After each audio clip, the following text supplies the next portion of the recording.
There's a lot of mixed messaging out there at the moment. Be productive and work hard to get what you want. And then it's like, you know, relax, take care of yourself, you know, harness your feminine energy, just do nothing. If you keep living by everyone else's expectations, you'll just be stuck in the cycle forever. So as soon as you set the boundaries and actually speak to people and be firm with them, then that's the only way to break it. It's quite powerful to know that I don't have to post online for a month if I don't want to, because I've got the business running in the background. I don't enjoy scrolling it. I don't enjoy social media anymore because I'm like, I should be doing this. Oh, we should be using that sound. That's the next thing we should do.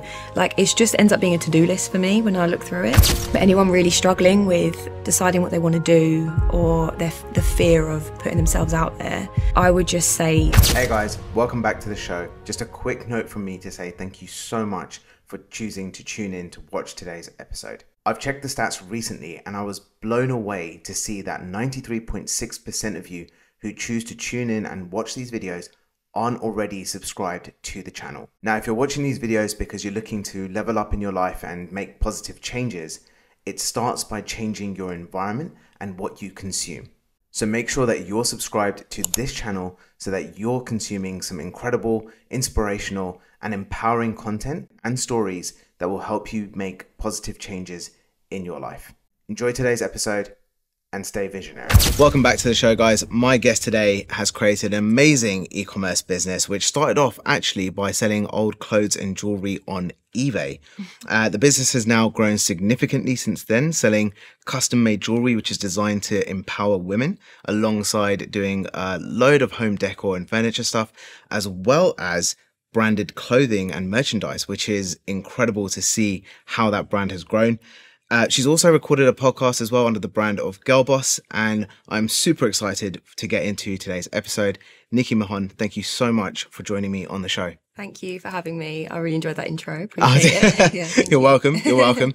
I love to start my podcast just to get to know my guests better. And obviously I gave you that intro because that's everything that you're doing right now. But that's not always who you were. Yes. And where I'd love to start is with the young woman that was considering a career in animation. Yeah. Let's just start there. Yeah. What was going through your mind at that stage of your life, and why animation as a career choice? Yeah, it's a really good question, to be fair. I've been pondering it a lot more lately, but I think at the time, I was someone that was always naturally very creative. I loved art, did that A-level, got a star. I loved it. I loved it, GCSE and everything like that. And it was something I knew that I was effortlessly good at, which I enjoyed. But I knew that a career in like fine art or whatever wasn't really something I would consider. I wanted something a bit more stable, especially financially. So I tried to marry the idea of something artistic with something that was relevant at the time and could be a career, like a really cool one. And it was something I was really interested in at the time. I do think you are a bit too young to be making these decisions, to be honest, for the rest of your life. Agree. So I'm kind of a big believer in just changing as you grow. But at the time, I wanted to work for DreamWorks or Pixar. I just thought that was a great way to combine something technical and stable with something artistic and interesting, and something that was up and coming so much at the time anyway. So that was my idea. But again, I've said it on other podcasts as well, but like, I think at the time, because I was the creative one in the family, I'm the youngest girl, got two older brothers, I feel like there wasn't a lot of expectation on me to be some sort of financial success as a person. I think they were kind of like, Nikki's the one that just kind of does what she wants, and kind of, she's just trying something out. Like, we'll just leave it at that. And I think that comes with being the youngest sibling. Sometimes parents are a lot more relaxed with you. So it gave me that freedom to play around with ideas and do something different for a degree. But then I sort of, I then had to kind of prove people, let's say it again. I had to kind of prove people wrong because I'd picked something that was so obscure. And I also realised within the first couple of months that I didn't like it. So I was then worried about disappointing the family and stuff. So I stuck with it. Because I didn't really think that you could drop out or change. I just stuck with it. And And I did enjoy it. I learned a lot actually that I do apply to my business now. So I don't regret anything, but it just wasn't a degree for me. It's very technical. Everybody's quite introverted. It wasn't what I expected. So I just realized it wasn't a career I wanted to pursue long term, but I still harness the skills from it and apply it to my everyday now. So yeah, it was quite a strange decision, but I just, my path into what I do now just absolutely wasn't linear at all. Absolutely love that. And I think just even that statement, your path into it wasn't linear in terms of what you do now. I think that's a really good reminder for everyone that's listening to this, which is just don't expect the road to be straight to wherever it is you want to go to, because the chances are you're going to have to take a billion U-turns before you end up at your destination. Yeah, 100%. And what's great about having a business is like it kind of accumulated all of my random skills into this one thing, and I could apply each of them to different aspects of the business. So it's actually all worked out. And I had loads of other interests as well at the time when I was growing up. So it's nice that literally everything has somehow become relevant when it was all kind of up in the air before. So, excellent. Yeah. Okay, so I'm going to get into the tons of different skills that you've kind of mishmashed together to create the magic that you've managed to create. But before we get into that, you're the youngest in your family, and it kind of created that freedom for you to maybe just explore a little bit more about what it is you'd like to do versus maybe what the financial pressure was that your brothers might have experienced. And I'm saying this because I'm the oldest in my family, so I know what that pressure feels like. How did that freedom impact you, not just growing up, but even giving you the flexibility to kind of dream a bit more in your business? Do you feel like it's had a huge impact? Yeah, I'd say so. I think it's interesting because as a South Asian young girl, a lot of my friends and everything would have had so much pressure on them to become a doctor, dentist, lawyer, things like that. I'm lucky I didn't have that pressure. My family aren't super traditional. So I'm grateful for that. I think I lacked a bit of direction. But then again, I guess that's what's led me to what I'm doing now. So the freedom, although at the time felt really, unstable and a bit unpredictable, I think it worked in my favour. But yeah, I definitely had moments where I felt quite lost. And that was definitely after I finished my degree, because I thought, okay, right, I've done that now. What do I do? And the amount of different jobs I was considering will blow your mind. But I did always have an eye for business. I wanted to create something. And my first business idea was a restaurant. Oh, no ways. And yeah, it's so random, but I just love the idea of creating something new and interesting. And I literally at one point, I called all the family around, like all my cousins, my brothers, everything. I was like, right, I'm going to pitch an idea. So I would have been probably 23. Really excited. I got them all down and I created this whole presentation. I was like, it was a really good idea. It was basically like a yo sushi, but for Indian food. Oh, nice. So you're not constantly associating Indian food with being like heavy dining. It can be like light bites. So I got the whole family around and I had this presentation, and the first slide was like a set of rules. I was like, right, first rule is don't laugh, because these are my brothers. They've taken the mick out of me my whole life. So that was the first thing I said.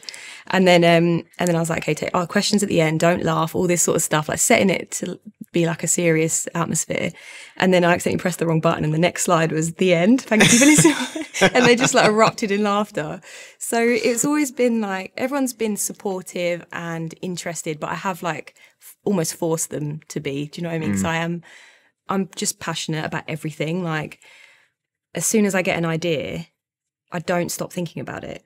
So, and I've been like that since I was really young. And I think at the time, because I was obsessed with the idea of working for DreamWorks or Pixar, that's why I pursued it as a degree. Unfortunately, it just wasn't something for me, but then I'll just move to the next thing and I'll move to the next thing. And I think my family, because they know how I get so into things, they kind of let me do that, and then luckily it turned into something positive. So yeah, it is amazing to have the freedom to kind of be able to run with those ideas. Yes. In terms of the passion that you have, especially when you get fixated on something, where do you think that passion comes from? It's a really good question. It's something I think I've come to realize more literally in the last 6 months. But I'm very sure that I have ADHD, which I'm like quite excited about because it explains so much about me. So I'm probably going to go private soon and see if like there is a diagnosis for me. But I'm kind of, just really hyper aware at the moment of myself. And I think that's also to do with going into my 30s and exploring myself more and understanding myself. But I think that explains everything. That's why I jump from idea to idea, but then I get so fixated on something and nobody can tell me otherwise. Like, and it's a really great quality to have, especially in business. So I'm just going to learn a bit more about that, see if it is something that I have, and then I'm going to harness it in the right way. But yeah, it's also exhausting at the same time because literally I'll just like jump from one thing to another, like, but it's also fun. I can relate. Really. Yeah, 100%. I feel like I've gone through my entire childhood and even my young adult life where everyone's like, stop thinking about all these other things, just do this thing. Yeah. And I physically can't turn it off. Yeah. Like wow. The brain's just always on. I'm always thinking about another idea. I'm always thinking about how to improve something or how to bring in something new. And I used to think it was a huge problem, but something that you just said is something that I've been almost reframing for myself over the last maybe 5-6 years now. And that is, it's okay to change your mind. Yeah, 100%. 100%. Like people say that you shouldn't change your mind because changing your mind is like a negative essentially. Yeah. But I feel like the people that want to change their mind but then feel like they can't get stuck. Whereas I feel like I've been able to create a bit more of that space where if I do feel stuck at any point, I've had the ability to unstuck myself. Yeah. Do you feel like you've got the same kind Definitely. of power there? Yeah, I think even since I was younger, I love change. Like, I would just randomly out of nowhere just rearrange my whole bedroom for no reason when I was like 6 years old. Like, I just love fresh starts. And that's why I'm a morning person. So I wake up and it's a new day and I get excited because it's just, a fresh start. And that's why I kind of get really excited about, say when we moved house or when things change, I enjoy it and I embrace it. And that's definitely something that I've had since I was younger. So when I left uni and I did feel lost because I didn't know which direction to go in, I wasn't nervous about changing. I was just nervous about like, what the hell do I do now? So I think that's something that, again, has worked in my favor, something that other people would see as negative. The only thing is, though, is with business, when you're starting out and, exploring, it's great to have that. But then when you want to grow, you do need to focus on what's working based on like statistics and things like that. So that's something I'm doing now and I'm trying to like focus in. Obviously, it's harder to do if your brain works like ours. Yeah. But yeah, you kind of, you have to harness it the right ways. And the more aware you are about yourself, then you can do that and give yourself the tools to do it. I love that. So, and especially on that point, for someone that has that mindset of always looking for that new thing or trying to explore different ideas, how have you harnessed that to almost focus like a laser beam to allow yourself to grow? I think the only thing that's helped me is to structure my day like a normal working day. So obviously when I first started the business, I was working evenings and weekends around my full-time job at the time. But now I do it full-time, also I have for years and years now. The only thing that I think keeps me focused and also allows me to still be sociable and not build resentment towards what I'm doing is restrict myself to a 9 to 5 or 8 to 6. Like I don't like to just sporadically work. That's what helps me, and that's what helps me kind of harness all the energy in the right place. Otherwise, if I'm working from home, it doesn't actually work for me. If I work from home, I'll get distracted by all kinds of things. I'll start cleaning my house and I'll do like, it's like productive procrastination. I'll do something that's really productive, but it's not the main thing I should be doing. So I've created an environment where it's basically like a normal working day, normal working atmosphere. I also share an office with another team. So I'm kind of, I get used to their energy as well. And that's what helps me stay in check. I've never heard of productive procrastination. I'm going to have to coin that. Yeah. And I know someone else in this room that does exactly the same thing. Really? Yeah. Krish. That is brilliant. I've never heard of that. And I love that because I think creating that structure definitely helps. And I'm someone, because I work from home pretty much all the time. And it's very, very easy to just get distracted by your phone or by the TV if you decide to go downstairs for a 5-minute break, which turns into like you watching an episode or something. Yeah. So I totally get it. But using the calendar and actually kind of blocking time in for whatever activity it is you're doing. So whether it's working out or you're actually working or you're going to a podcast recording or you want to read for a little bit, I've literally started putting in everything into the diary. And the level of productivity has gone through the roof. Oh, that's good. You've like harnessed it. I know what you mean. You just need to be organised. Yeah. And don't get me wrong, I still mess it up a lot, but it's way better than it used to be. And I think that really helps.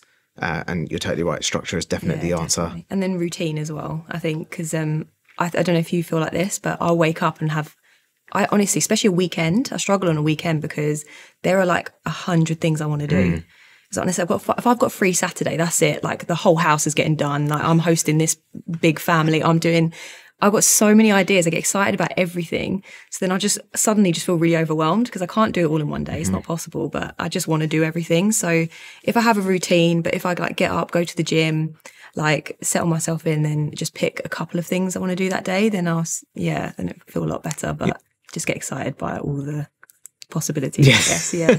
I'm loving this conversation because you're making me feel so normal because like if I've got a free Saturday, I almost want to fill it with work because I feel then like guilty that I'm not working, especially when it's your own stuff as well. I think that has a huge impact. So let's talk about the business. Okay.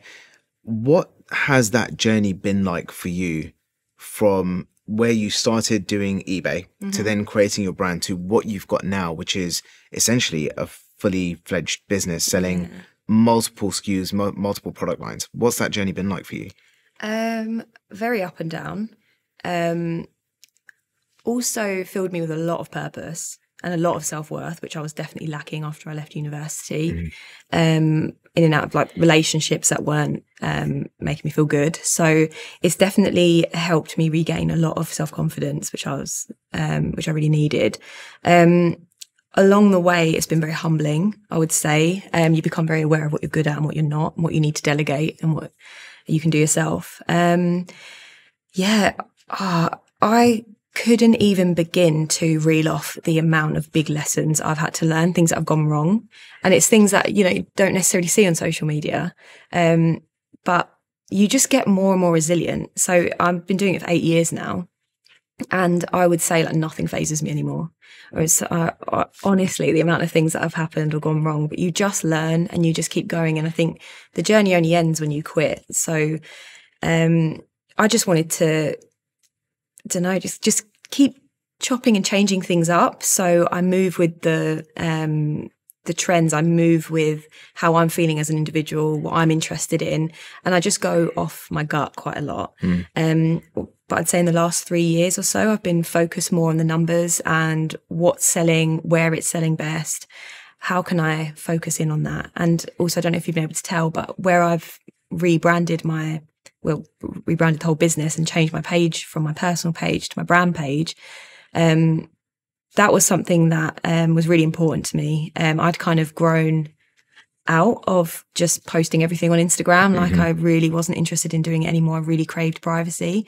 So like I said, I've just gone with how I've grown as a person and what I'm excited about. And for example, the homeware collection, I literally launched that because I love homeware. So it's always been a balance of following my gut and what I'm interested in, but also following the numbers and statistics and what is selling well, and then just constantly doing that, basically. Weaving between the two. Yeah, 100%. But and also juggling a whole work-life balance as well. And okay, so let's start with the confidence aspect. Yes. Right, because today Nikki sitting in front of me doesn't appear to be lacking confidence in anything. Okay, so if someone's listening to this right now and they are experiencing the type of lack of confidence that you were experiencing way back, what's your advice to that person listening? What could they do practically to help build their confidence? And it doesn't have to be for a business, it could be for anything, but just to build that confidence overall. Yeah, definitely. I'm really passionate about this, and that's why I've focused the brand on empowering women, because It's tough out there. Like, it really is. Like, you don't know what you should be doing, what you shouldn't be doing. And it's so, everything's so contradictory online. Like, 1 minute, women should look a certain way. The other time, like, hang on, let me rephrase that actually. I find it's really conflicting on social media as well, because I don't know, there's a lot of mixed messaging out there at the moment. Be productive and work hard to get what you want. And then it's like, you know, relax, take care of yourself, you know, harness your feminine energy, just do nothing. And it's just, I find it challenging, and I still go in and out of bouts of confidence all the time. Like, I haven't just found it and then it stays. It's like, it's almost like a muscle you have to exercise. And it's doing things like this that help me. So meeting new people, going on podcasts, doing public speaking, jumping on the camera and talking about something, like speaking from the heart, and then just getting that nice feedback and connection always helps me regain confidence. I think I lose it most when I've been behind the scenes for a long time. Even though I'm working on the groundwork for the business, I kind of lose my confidence in front of the camera and in front of people, sharing things about the business. So I think you just need to constantly be a little bit out of your comfort zone. But anyone really struggling with deciding what they want to do, or the fear of putting themselves out there, I would just say, just do one thing a month that's really out of your comfort zone. And then you build that confidence. You've kind of got that, I don't know, that evidence that people say that you can do it. So I wasn't nervous about coming today and being on a podcast. I've done like 10 other ones. I don't mind. I actually feel really comfortable. So I wouldn't have felt like that with my first one. So it's just something that grows as you do it, and you'll never be ready. So you just need to try and just accept the fact as well that you'll be nervous, and that's good. So yeah, there's a lot to it, but I think you just need to slowly step into it no matter how you're feeling, and then work it out as you go. It would never be perfect as soon as you start. Absolutely. Yeah. What's the most recent thing that you've done that has made you nervous or uncomfortable? That's a good question. I would definitely say the John Lewis pop-up did in February. I think because I was also okay with it because I've done Christmas markets and they're like hectic and really fun. So I thought, okay, I've got that experience. But I was nervous about this, my first retail experience. And I also didn't know I just didn't know how it would go. I also wanted to impress John Lewis, which luckily we did. So like we were one of the best selling stands that week across all their branches, which was like incredible. That is amazing news. Yeah, really chuffed. So it worked out for the best, but it's just the unknown. But I realised I hadn't been out of my comfort zone for a couple of months. So I was like, I needed this. But yeah, I think the only thing I really get nervous about is the prep. You know, will I have everything ready? Will I get there on time? You know, so all I can do, especially with the way my brain works, where I'm just so hectic all the time, the only thing I can do for things like that is to really prepare myself. And then I'll feel better. Like I was like this with exams as well. Like if I just revise as much as I can, get everything ready, organised and set, then there's like, that's all I can do. And then just hope on the day it all goes well. But obviously the first day I was at the John Lewis pop-up, I was really like, I don't know, I was kind of hiding back a little bit just as I found my feet. And then afterwards I was literally at the front calling people over to the store. The confidence from like the day 1 to day 7 was crazy. And we had queues like around the corner, like there was a buzz, and I think people feed off your own energy. So I built that as I got there. But like I said, I started it and then I gained the confidence. I didn't have it when I first started. That is such a key point, right? Because people feel, and I'm guilty of this myself massively, which is if I'm feeling like I lack confidence, then I want to do something that I think is going to give me confidence. So then I can go and do the thing that I wanted to do. But it is unfortunately not how it works. Like I was not confident the first time I did a podcast recording. To be fair, I wasn't confident the second time, the third time, or the 7th or 8th time. I think you have to do those things exactly like you said when you're not confident, and just get started anyway. Because if you do that, then you get your evidence that says, well, you weren't confident, but you did it anyway. So do it again, do it again, do it again. And then all of a sudden there just becomes a point where it feels a bit more effortless. Yeah, definitely. And then you start to you set your own bar. So I noticed when I just stopped looking at any competitors. I'm just not interested. I genuinely feel like I'm only competing with myself. Like sometimes I look at something I did like a year ago and be like, cool, how did I do that? because I just don't feel it right now. So then I'm like, right, okay, I've got to step up because I did it a year ago. So I'm like, almost, you also then just try and top yourself, which is a really like healthy way to progress, I think, rather than worrying about what other people are doing as well. But you can do that once you start doing impressive things to yourself. And then like when you start doing things that you're like find impressive yourself. Yeah, definitely. So your brand is about empowering women through the products that you sell, right? Yes. And one of the things that you just touched on was all the mixed messaging that people have. So, you know, like look a certain way, be super productive, rest and look after yourself, be feminine, blah, blah, blah. Yeah. What does empowering women and specifically even femininity look like for you? What does it mean to you? Hey guys, just a quick one. The purpose of this podcast is to help you create a life you love in all areas. That includes your business, your career, your relationships, your health, and of course, travel and lifestyle. One of the most amazing travel experiences I've ever had in my life was to the Maldives last year, thanks to Simply Maldives, who organized everything from the flights, the transfers, and the incredible luxury hotels. I personally wouldn't recommend anything that I haven't tried and tested myself and had a phenomenal experience with, which is why I'm super proud to say that this podcast is now officially sponsored by Simply Maldives. Simply Maldives is a dedicated travel agency that specializes in helping you find the perfect trip to any of the Maldivian islands. So whether you're considering your honeymoon, your next romantic getaway, a trip with loved ones or family, or even kids, fill out the form below for a no obligation quote for you to see if the Maldives could be your next luxury destination. It's a very good question. Got a big one. Let me have a little think. I think it's about following how you're growing as a woman as well, like what you're interested in, and it really like homing in on what you want. Because I think the main issue that women face and always have faced is the expectation of society and what everyone else thinks. You're kind of always encouraged to be helpful and quiet growing up. And that was definitely something that I experienced. And I, to this day, I'm not interested in those things. Like, I don't feel comfortable.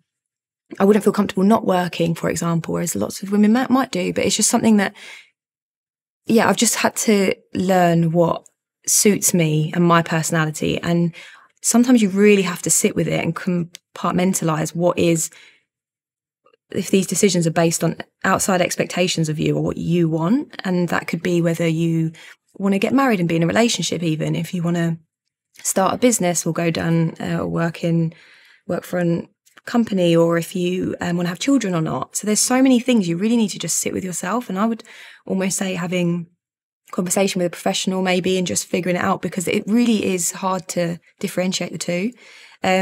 So with the products that we make and everything like that, it's more a case of just reminding you to step into your own power, just giving you that boost when you need it, because honestly it can all get too much. It really can. And I feel it all the time. I feel it like every couple of months I just get overwhelmed with like, what am I supposed to be doing? And the more you spend on social media, the more you feel it, because it's so conflicting. And it's positive, like people are putting out the positive content to remind you of that, but then it's still mixed with what your family might say and what your friends are doing. And there's just so much outside expectation that's contradictory. So it's more a case of just focusing on what you want to do and putting yourself first. That's the main thing, whatever that may be. So, I love that. Yeah. One of the things that you said earlier was that you really do now tend to go with your gut. Yes. How do you harness that ability to tune into your gut and decide what your gut's telling you versus what like fear, worry, anxiety, and all your thoughts are telling you? I still like have to work it out. It doesn't just come easily. I think it's something what I think about the most. And like I said, I get really fixated on things, right? So anything I'm genuinely really passionate about, or so say if I see something and it brings out a real emotion in me, that's something that I would say is my gut speaking to me. And I've learned to trust myself. So I feel like I have made good decisions in the past, like personal and business related decisions, some not so good ones. But I honestly think you just need to go off the feeling sometimes, but also with that, I don't want it to sound too wishy-washy, because to be quite honest, if you do want to grow a business, it does need to be based on what's working. Mm-hmm. So that's something I've really come to learn lately, is like, okay, how do you marry the two? And again, it's just like a balance. You need to kind of, okay, what you need to look at your numbers. Okay, what are people gravitating towards? What are people buying? You know, and then what also is something that you're interested in, and just try and find the combination. But it's easier said than done. But it just takes a bit of, I don't know. Yeah, you need to talk it out, I think. I talk to a lot of people. I think, yeah, I'm quite open. So then I think talking to people is a great option, because it gives you a sounding board. It doesn't mean that you have to take on the other person's advice, but even just being able to speak it out with someone can help you clear up the kind of muddle in your head. Yeah. So I've always said, like, do the work privately, but get your ideas, I think, elsewhere. Just talk it out sometimes, especially if you're figuring out, especially in your personal life as well, like whether or not to have children, or like whether to get married and all this sort of stuff, like the deep stuff that is essentially just societal pressures. Just chat about it. But then when it comes to working on an idea, maybe just keep that to yourself, and let people know when you figured it out yourself. Again, it's finding the balance. So slightly contradictory things there, but yeah. Yeah, but I think it's almost like an experimentation. Like, you have to, if you don't ask anyone anything and you try and keep everything internal, you're going to probably end up feeling quite confused. Yes. And obviously overwhelmed as well. And then if you go and tell everyone everything that you're doing, you're going to feel like you have no privacy. So you got to decide what that balance is for you. Yeah. And the only way you're going to get there is trial and error. Yes.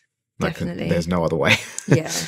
You actually put up a post recently about the whole kids situation, which it was quite interesting to see, because I feel like, especially in like South Asian culture, the expectation from most people is get married, have kids ASAP. I mean, it was only 20 minutes into our reception after we got married where everyone was like, so when are the kids coming? I'm like, mate, we haven't even left the venue. Yeah, so, I feel you on that one. Yeah. So what's been your experience of dealing with, and not just about kids, but just dealing with societal and family pressures? How do you separate yourself from those pressures to continue living life on your terms? Yeah. See, I love that you've asked this, because it's a really big thing, especially in the South Asian community. And it's something I feel a lot of pressure now. I've been married nearly 2 years. So the heat is on, and I can feel like my family are breathing down my neck a little bit. But I also where I said, like, I'm quite open, so I'll just say how I'm feeling, and I've said it along the way, so people are kind of in tune with where we're at anyway.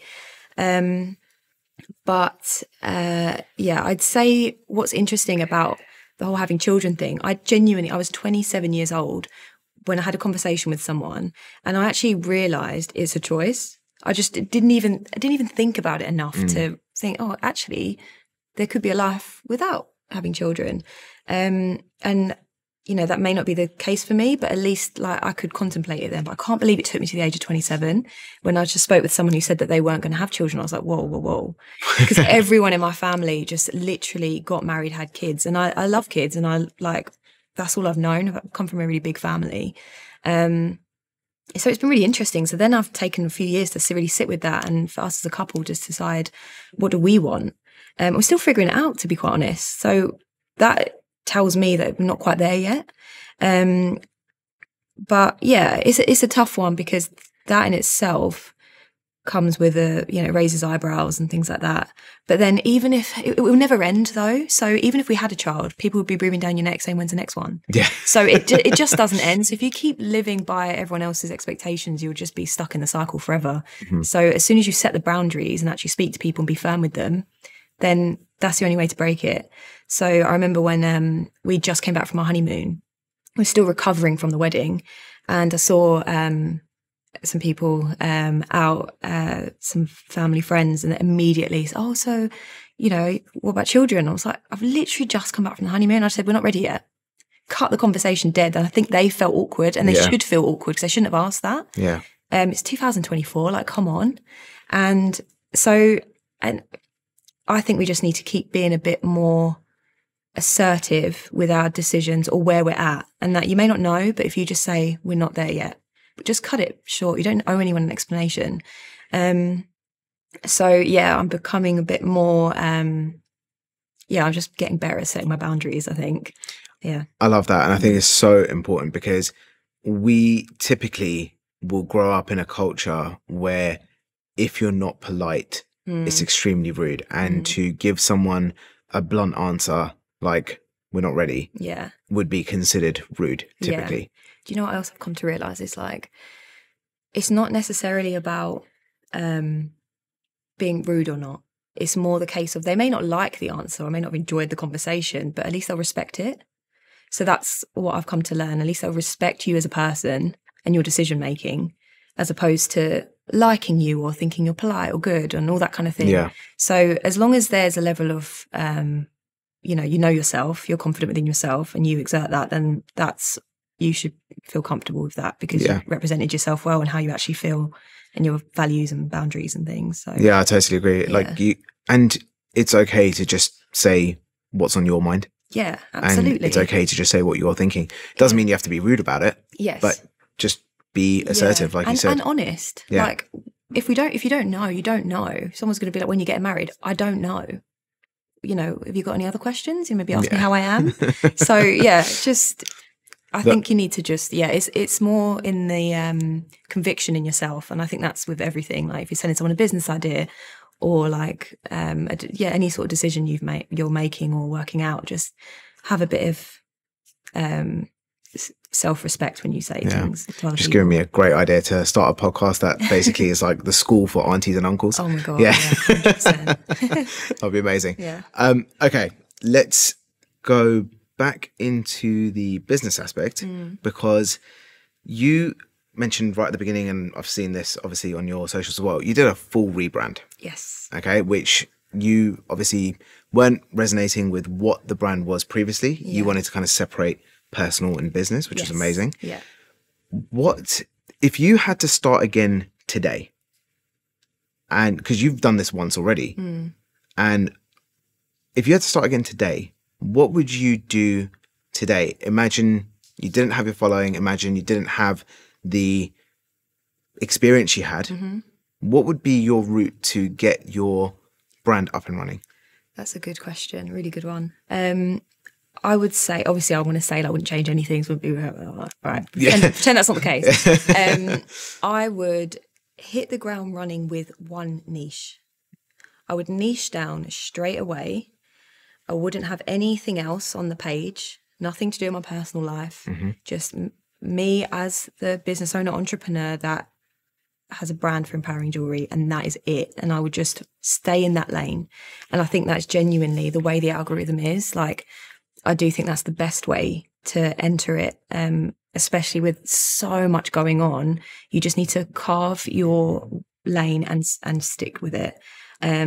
That's something I definitely do rather than spread yourself thin and chat about everything, and your audience not really know who you are and what you're about. So to grow a following, I know that would be the way to do it, is just to home in on the one thing. So for example, now, so I've rebranded the page and everything.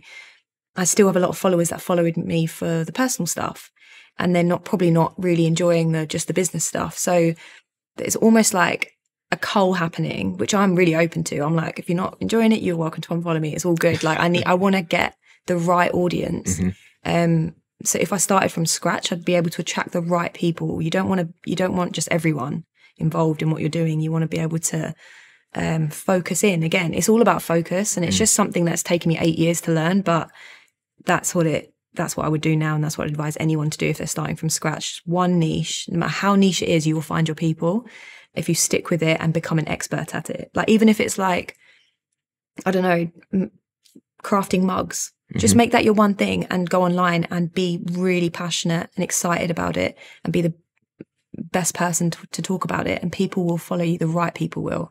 That would 100% be my advice if I were to redo it. I absolutely love that. And I think that last bit is so important as well, because it's about the energy and enthusiasm that you can bring to that as well, because people feed off of it. You noticed it in your stall your pop-up at John Lewis, right? Definitely. And I also noticed it when I did, so I've got a homepage. So, I was telling you earlier, I just love interior design. I'm really enjoying renovating my home with my husband.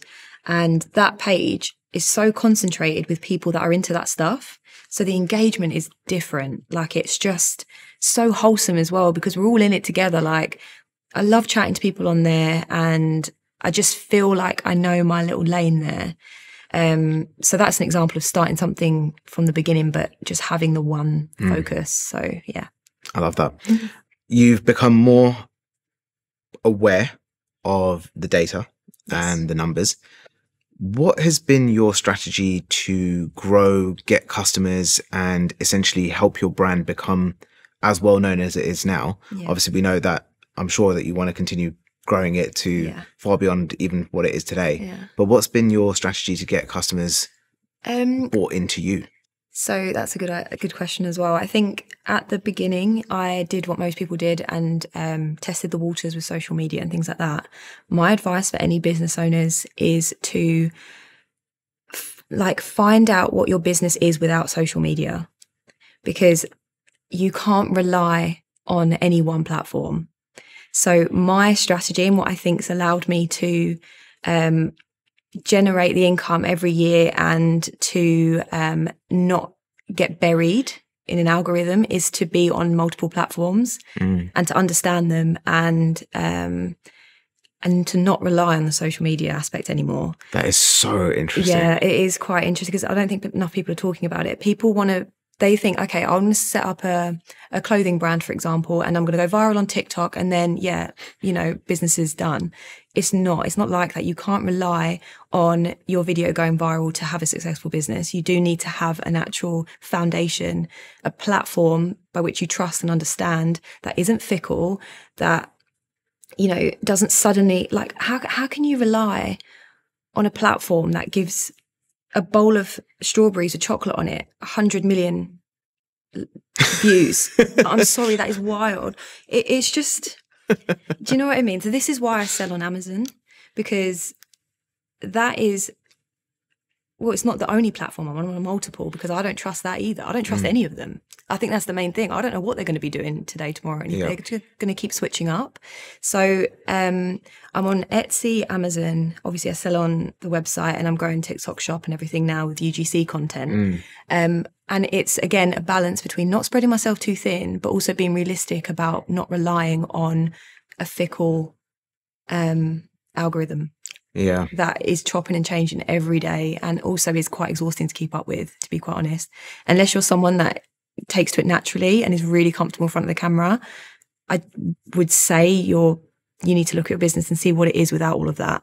Can you still have a customer base? What about email marketing? The only thing that can't be taken away from you is your list of interested customers. So your email marketing is probably your most essential thing ever, because if Amazon gets shut down or Instagram gets shut down, you'll still have that. They're your core customers. So I would say focus on building your mailing list and growing on platforms that are difficult to grow on, like Amazon. And then you'll have a real foundation to a business that's long-term and can actually scale. I've never heard anyone say, think about your business without social media. Yeah. And I absolutely love that you said that. Because you said that, but then growing your email list, 100% agree, because that's then your data, which is invaluable. How would you grow your email list without the social media aspect? It's a good question. And what I would say is, obviously, it's so incredibly powerful. I started my whole brand through social media. I get it. You might as well do it, because you never know, you might get a viral video, and that's a great bonus, but just don't rely on it is all. I'm going to get a bowl of strawberries, I'm telling you. It doesn't matter what the brand is. So it's just a case of, do your social media for sure, because it's a bonus. And you will get people through that. The best way to do it is, for example, pop-ups. You meet new people, you get word of mouth referrals. They actually meet you in person. It's such a wholesome, organic exchange that I can't even explain. That's why I do them so much. I don't need to be doing them, but I want to, because I want to engage with people and connect. And then they not only buy your stuff, but they're now bought into you and your brand. And it's a long-term connection there. So I would say pop-ups. I would say, if you're getting a few sales, put inserts in there, tell them your story, get them invested emotionally, and they'll come back and shop with you. And then you want to give them a reason to sign up to your mailing list, maybe an exclusive collection that you're launching and being like, only to the first 100 people that sign up. Like, create idea. You need to come up with ideas to get people on your mailing list.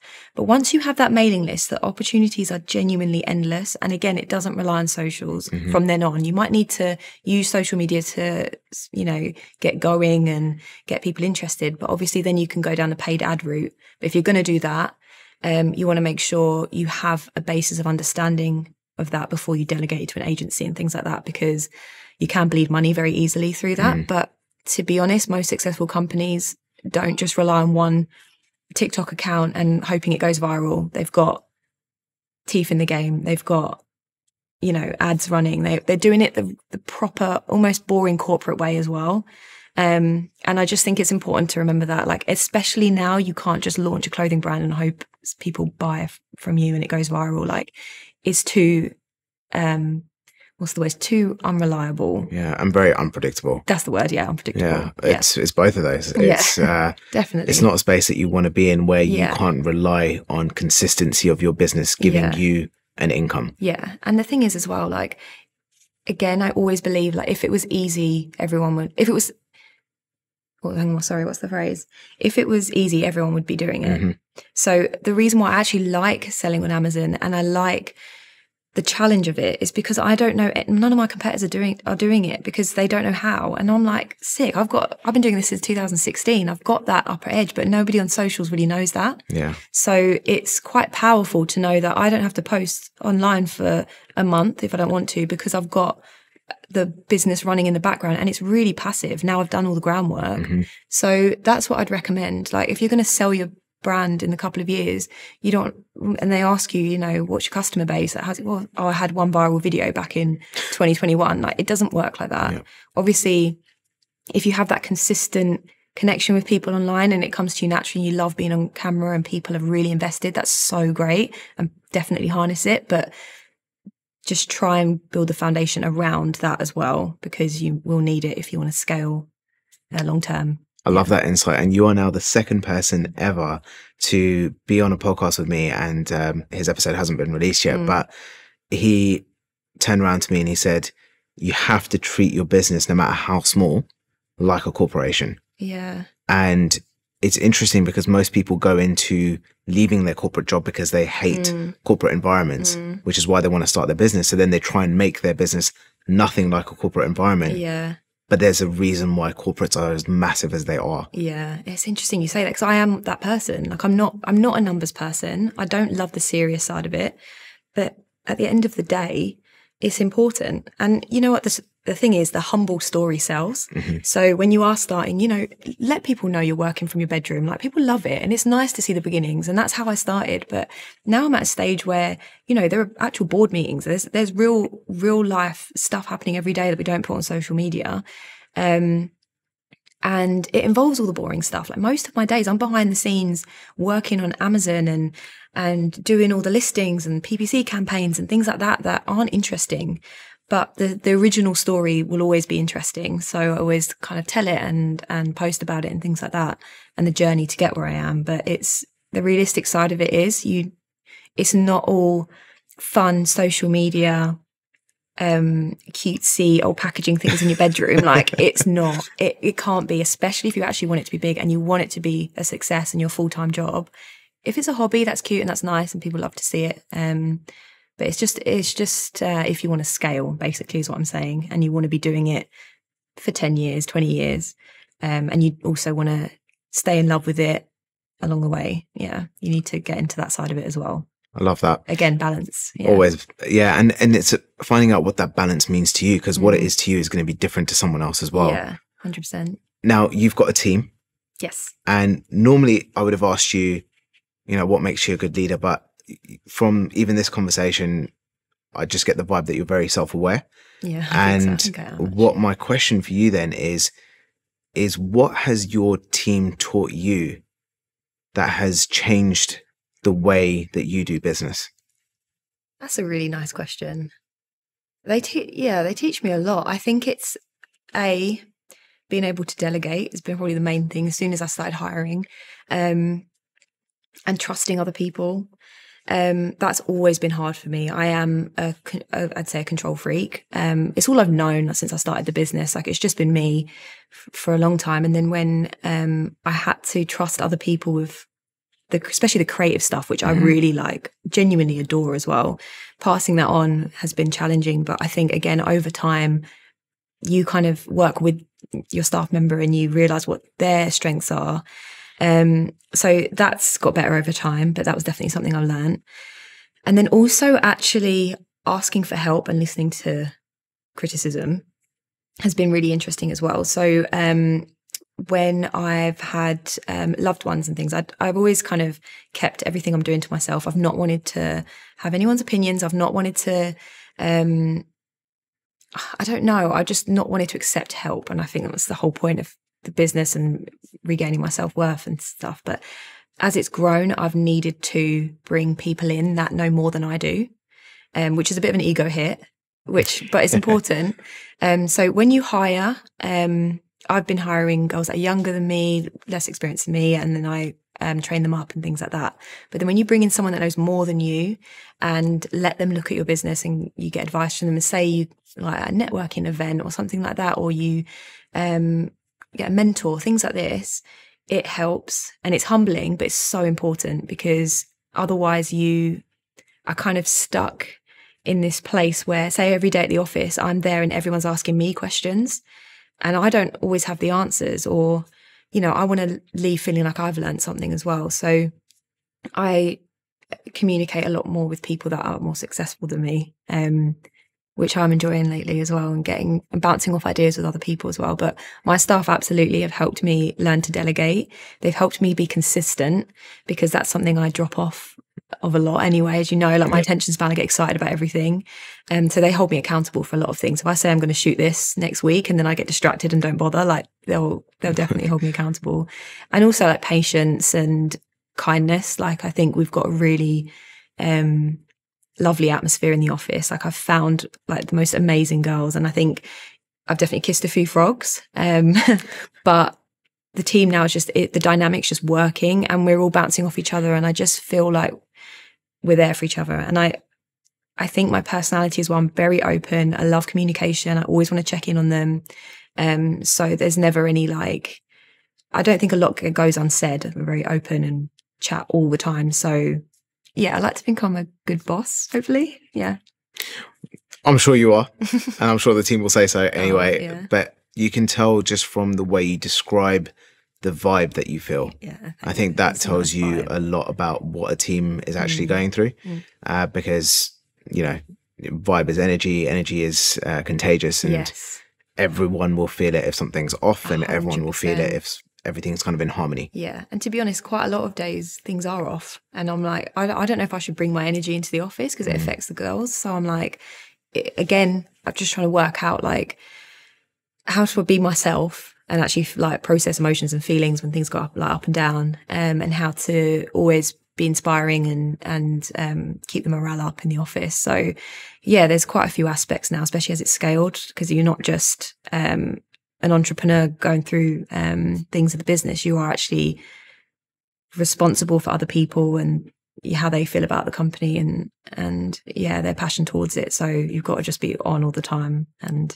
think about that as well. I love that. I've been absolutely loving this conversation, by the way. Good. So I have gone into your socials a little bit, and I've picked out, please. I've picked out a couple of things which I really liked, and just wanted to get your brief insight on, basically, just to see what advice you have for people based on what you've been sharing. Right. Okay. Yeah. So the first one was that you posted and you said, no one is you, and that's your power. Yeah. So my question is, how can someone bring out their power? Love that one, because I think, I don't know if anyone else feels this, I'm sure they do, but even as a business owner who's got a presence on social media, I'm scrolling and I'm thinking, like I can't keep up. Like, I don't enjoy scrolling it. I don't enjoy social media anymore because I'm like, I should be doing this. Oh, we should be using that sound. That's the next thing we should do. Like, it just ends up being a to-do list for me when I look through it. So what I need to remind myself is to stay in my lane and remember no one's me, or whoever's creating the content. You're the only person that can do it the way you do. So you don't shy away constantly thinking everyone else is doing it better than you, because no one is you. That's basically what it means. It's like, no matter if you feel like they're more successful or got a better environment to shoot content in, or if their quality of product is better, or if they speak better, like, they're not you, but people buy into you and your energy. And that's the important thing. So that's the meaning behind that. But that's something I always have to remind myself, because it's hard to stay relevant in that big, loud, crazy online space. So I love that. The second one, and this was at the beginning of this year, actually, 2024, where you put up a post and you listed a couple of things on there. And one of the ones that I really liked was, don't base your self-worth on how productive you are, but focus on how present you are. Yeah. What do you do to bring yourself to be more present? Such a good one, because I definitely still struggle with it. Like, I don't know if it's the way my brain's wired or because I'm a business owner, but it's hard to switch off. Like, I really do struggle. And so does my partner, because he's so busy with his job. So it's like, we really have to prepare to switch off. I think it's quite important for me, and to feel present in the moment.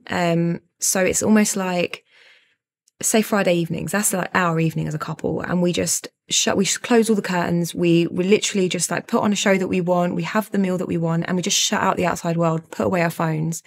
Because I notice as soon as the phone pings and one of us picks it up, we're just sucked back into it, and we're just immediately no longer present. So I have to be almost like quite forceful with feeling present and being and preparing the environment for it, because it really is hard to switch off genuinely. But I think, again, what's helped me is the structure of a 9 to 5, and then having the evening and weekends to really just focus on me and what I find interesting and what I want to do, and catching up with loved ones, hobbies, just random stuff, and not feeling guilty about it is the main thing. So that's something that could be hard for anyone with a business. It's just, no matter what you're doing, you feel guilty. Yeah.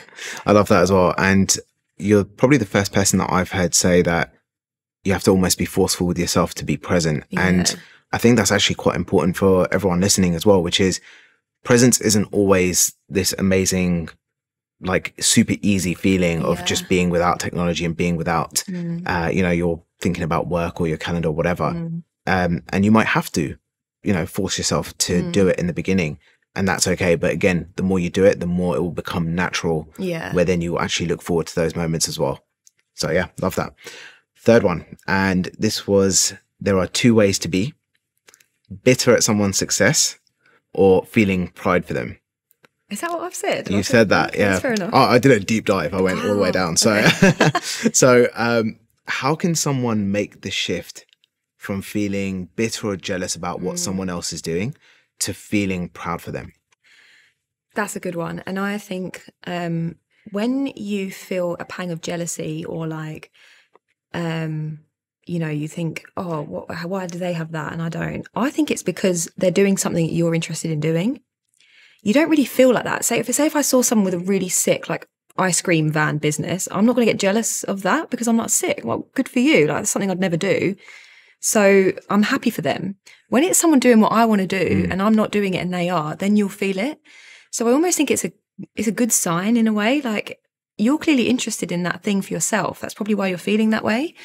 So almost just notice that, and then realize, actually, maybe that's something that I could look at doing for myself, because clearly it's making me feel a certain way and there must be passion there for it. So that could be a way to differentiate, whether you're feeling happy for someone or bitter. But if you are feeling a little bit bitter, there's maybe something more there, and it could be turned into something positive, because you may have just realized, actually, that's something that could be something you'd want to do. Yeah, I love the reframe on that. Yeah. That is a really, really powerful way to put it, actually. Thanks.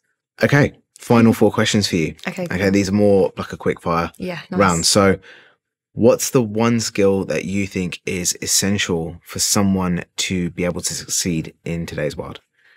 I will say one that's like personality one, and then one that's probably a bit more technical. Technical one would be just being good at designy stuff. I'm just going to say it because I think and Canva is just so sick. Like, just play around with it, get good at it, because then the content you can make, the way you can design parts of your own website, you don't have to hire anyone.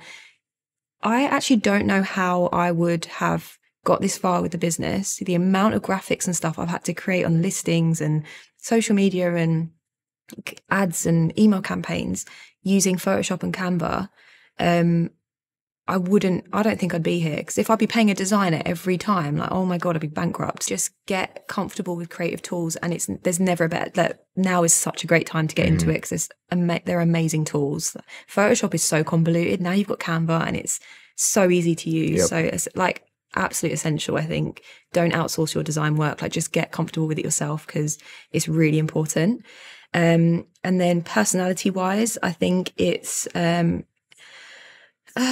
resilience, and you have to rise above what people think of you to keep going, I think. And if you're worrying about what your friends and family will say, worried about what strangers will say, like, you'll just never try anything interesting. So just having that self-worth and conviction to just try things that you wouldn't normally try, and to keep one step out of your comfort zone every couple of weeks. I love that. Yeah. Do you have a particular book or movie that has been really inspirational for you? So yeah, I've read a book. There's plenty. I've got loads I could suggest, and loads of podcasts and films and stuff that inspire me. But I would say recently I've read a book called The Success Myth by Emma Gannon. And I loved it because I've just felt really seen. I was reading it and I just related to so much of it, because it talks about external validation and how it felt to get that, and then the kind of emptiness you'd kind of feel after succeeding with something. And it just reframed my view on what success is. And now really don't think it's what I thought it was, which was all about like turnover and, followers and adoration online. Like, it's just not that. And I was kind of in that space anyway when I was realizing that, especially when I did my rebrand and changed the pages over. So that book really spoke to me. And I think it's important, because people get stuck in this loop of like, these toxic traits and beliefs around success and what it means. So I definitely recommend that. I love that. I'll put a link to the book into the description for this as well. This podcast is called The Mindful Creator. What does being mindful mean to you? Being mindful, I think for me personally, is just being in tune with yourself, what you want, how your mind changes, what you truly are passionate about, what you believe. So I would say being at peace and, mindfulness, but I don't necessarily think that when it comes to creating a business and things like that, I think being mindful is being just really self-aware. So what's great is a lot of that comes with age, which is really nice, and life experience. So you've got a lot of that to look forward to. If you're in your 20s, like when you hit your 30s, it all just gets really, insightful. So yeah, just being in tune with yourself, what you're passionate about, what you genuinely want, aside from societal expectations. Yeah. I love that. Final question for you. Yes. If you could go back in time to your younger self, what age would you go back to? And what one piece of advice would you give yourself? Oh, that's a really nice one. I would go back. Like I said, I don't want to change anything, so I don't know what. I really believe in the whole butterfly effect situations. I don't want to touch anything. But I would probably say, when I'm choosing what to do for my degree, and probably just tell myself that you're going to be interested in business. Just so I can give myself a few more tools, maybe go down a degree that's a bit more relevant to what I do now, just so I could be, a bit more equipped to handle things. But then again, maybe I needed the whole journey. Yeah, I need the whole journey. Like, I've applied a lot of those skills I learned on that degree. So, but yeah, I think that maybe I'd just give myself a little heads up, or I tell myself to just buy a load of Bitcoin. Yeah. You're the first person that said that. Yeah. So yeah, definitely. Nikki, this has been an incredible podcast. Thank you so much for joining me on the show. Oh, it's been great. I've really enjoyed this chat, to be fair. Thank you so much.